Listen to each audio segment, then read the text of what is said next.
Hi everyone. ఇక్కడ చూడండి, ఇది రామాఫలం చెట్టు. దీనికైతే చిన్న చెట్టు అయినా కానీ చాలా పిందెలు వచ్చినాయి అప్పుడే. ఇది వచ్చేసి మిరాకిల్ ఫ్రూట్ ప్లాంట్. దీనికి ఏమైనా కాయలు ఉన్నాయేమో చూస్తే లేవు.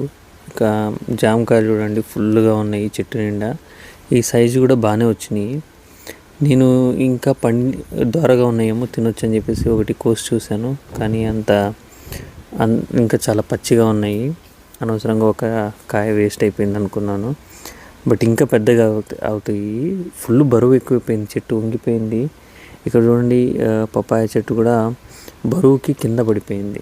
దీన్ని బట్టి నాకు ఏమర్థమవుతుందంటే, చాలామంది పెస్టిసైడ్స్, ఈ మెడిసిన్స్ ఇవి వాడితేనే ఈల్డ్ బాగా వస్తుంది అనుకుంటున్నారు. అలా ఏం లేదు. మన భూమిలో సారవంతం ఉంటే మనం పెట్టే ప్రతి మొక్క చాలా ఎక్కువ ఈల్డ్ ఇస్తుంది. సో మనది ఏదైతే ఫామ్ హౌస్ ఉందో ఇది 50 years నుంచి కల్టివేషన్లో లేదు, 30 years నుంచి కల్టివేషన్లో లేదు.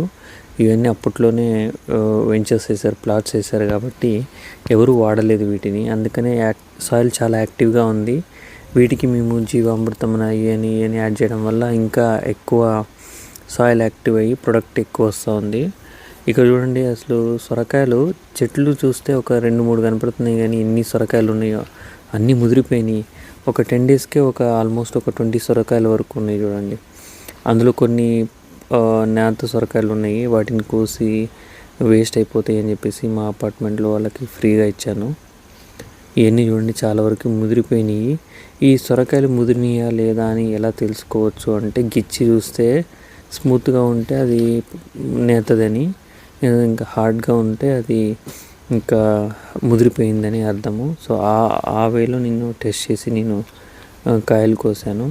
సో మనం ఎలాగో వాటిని అన్నిటిని మోసుకెళ్ళాం కదా, అందుకని చెప్పేసి మా అపార్ట్మెంట్లో ఉన్న వాళ్ళకి కొంతమందికి ఇచ్చేసాను. కానీ చాలా ఆశ్చర్యం వేసింది, ఎందుకంటే చాలా వచ్చేసినాయి. ఈ పర్టికులర్గా మనము వేసి పెంచినవి అయితే కాదు, జస్ట్ సీడ్స్ పడి అదే ఆటోమేటిక్గా వాలంటీర్గా వచ్చిన మొక్కలు ఇవి.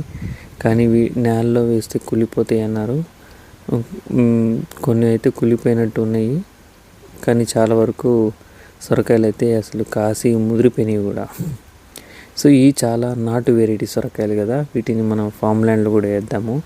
ఇక్కడ వాళ్ళకి కూడా పరిచయం చేద్దాం. బళ్ళారి సిటీలో ఉన్న వాళ్ళకు కూడా ఈ నాటు వెరైటీస్ చాలా వరకు మర్చిపోతూ ఉన్నారు. ఈవెన్ పల్లెటూరులో కూడా నాటు సొరకాయలు, నాటు వెజిటేబుల్స్ ఏవి దొరకట్లేదు, అన్నీ హైబ్రిడ్ అయిపోయినాయి. టమోటోస్ కానీ, మిర్చి కానీ, ఏదైనా కానీ. సో వీటన్నిటిని మనం చేంజ్ చేద్దాము. సో పాత